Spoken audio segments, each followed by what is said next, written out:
we had controversy at the end. That's not really controversy. Some people interpret it one way, some other folks interpret it another way, and it's been sports talk radio fodder for the entirety of the day. It's been like dominating my social media timeline for most of the day. These are things that typically happen on the men's side of things. So to me, I think that's progress. I think that's good. I think we're kind of talking about this not from the novelty of it. People are actually engaged in watching these basketball games and processing it the same way you would do everything else on a national level. And you back that up with the ratings. You and I have talked about the women's game on the ACC level in the context of if you're an old school ACC basketball fan and you lament that the game is not what you recognized, well, the game you did recognize still exists. It's over on the women's side where you have familiarity, you have teams running it back, you have names, and there has been a familiarity that has led to positive gains in attendance, positive gains in ratings, and obviously with the national scene that we had yesterday between LSU and Iowa. Kind of crazy if you think about it. NC State beat Iowa this year, the women, and they beat South Carolina last year during the regular season. It also just kind of goes to show how fickle of a beast the tournament can be because you can run hot during the early season, regular season, whenever. But when you get to the tournament, it is all about matchups and how you're playing that day. LSU, what made me laugh, and I'll let you finish your setup here with what people were actually mad about, but LSU could not have, they should have thanked Iowa for getting rid of South Carolina because LSU was not equipped to beat South Carolina. So it's kind of funny how it ends up working with Angel Reese and how she's, claims that this was about disrespecting the disrespect the of the SEC, yes. Okay. Here's Reese after the game talking about disrespect of the SEC. It's like on the same level of Georgia winning a national championship and saying, oh, yeah, there were people who counted us out. Nobody counted out the Bulldogs. I tell you, I was waiting. Me? At what point were you waiting to pull out this? Kind of the Caitlin Clark. Caitlin Clark is a hell of a incredible player for sure. But I don't take disrespect lightly. And she disrespected Alexis and my girls. South Carolina, they still my SEC girls too. But y'all not gonna disrespect them either. So I wanted to pick her pocket, but I had a moment at the end of the game, and I was in my bag. I was in my moment. Yeah. I do not respect the SEC. I do not respect them. Good. Thanks, Elon. Thanks, Angel Reese for dropping that. And of course, there was the scene at the end where she was doing the John Cena "You Can't See Me," which is something that Caitlin Clark has been doing throughout the NCAA tournament, and then. The ultimate elite trash talk as the time was running out. She was pointing at her ring finger saying, I'm getting a ring, you are not. This took all of maybe... Again, though, getting a ring because Clark eliminated the team that they couldn't beat. Yeah. But disrespected in the process. You try to wrap your brain around that one. Hey, man, I can never process athletes and what levels they'll go through to create disrespect. I mean, we just watched a 6-part documentary about Michael Jordan, The Last Dance, where he was just creating things. I'm sorry, 10 parts. Creating things out of thin air to say, that's when I took it personal, right?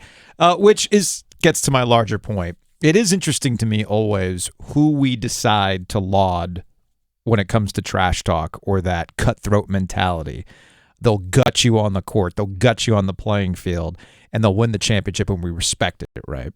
We do this with Michael Jordan. I mean, it's a myth now. I mean, we got a freaking movie coming out about the design of his shoe. All right, it's all myth making at this point.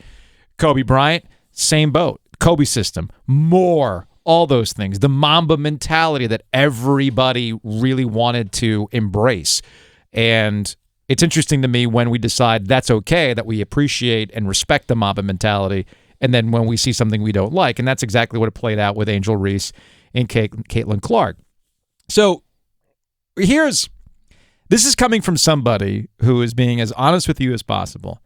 My level of watching women's basketball this year was pretty much on a casual level. If there was a compelling enough game that was going on that day, I'd check it out, whether it was in the ACC or in the NCAA tournament. And Caitlin Clark was a big reason why people were tuning into the NCAA tournament. And her entire shtick was something that was highlighted by ESPN ahead of the championship game. You know what they called her? Queen of the clapback. I'm not making this up. There was an entire feature on ESPN ahead of the game where they highlighted all of Caitlin Clark's moments where she was being herself. All right? The "you can't see me," the clapping, the trash talk, all these things that helped us fall in love with Caitlin Clark, right? And then her team got crushed. I mean, it was not close. It was not close. Championship game was not close. Iowa tried to fight back. I think they got it within single digits at one point, but it was so far gone. They expended so much energy at that point. So that when Reese essentially, okay, you, the queen of the clapback, I am now clapping back at you, the reaction to that was predictable. Sure, Clark's white, Reese is black. It's predictable. ... It's predictable as hell. And that's why I appreciate Angel Reese after the game talking about how she was unapologetically herself throughout the season, and it came out at the end of the game. I'm happy. I mean, all year I was critiqued about who I was. The narrative, I don't fit the narrative. I don't fit in the box that y'all want me to be in. I'm too hood, I'm too ghetto. Y'all told me that all year. But when other people do it, y'all don't say nothing. So this was for the girls that look like me, that's going to speak up on what they believe in. It's unapologetically you. And that's what I did it for tonight. This was for it was bigger than me tonight. It was bigger than me. Twitter is going to go in a rage every time. And I mean, I'm happy. I feel like I've helped grow women's basketball this year. I'm super happy and excited. So I'm looking forward to celebrating in the next season. That's Angel Reese, LSU. So fun game last night. Just a serious question here for a second. Is she talking about people on Twitter who make comments? So here's the thing that I feel like that sounds like me when I talk about like this almost like a nebulous concept of Carolina fans. Yeah. Because like no one in the press room is like writing about. Are they? Well, is there that much coverage? Well, in other parts of the country. It's interesting you bring that up because Don Staley talked about this on Friday. Right, and it was a very similar type. But she specifically institutional racism. She specifically called out actual press. Okay. Saying that it was more along the lines of, you might not write about it, but I hear how you guys talk in the press rooms. Okay. Or the people around us hear how you talk in the press rooms. Look, you've been to a Final Four. It's a gathering of people. People are talking all the time. You know, you have off-the-record conversations in a press room or in a press box.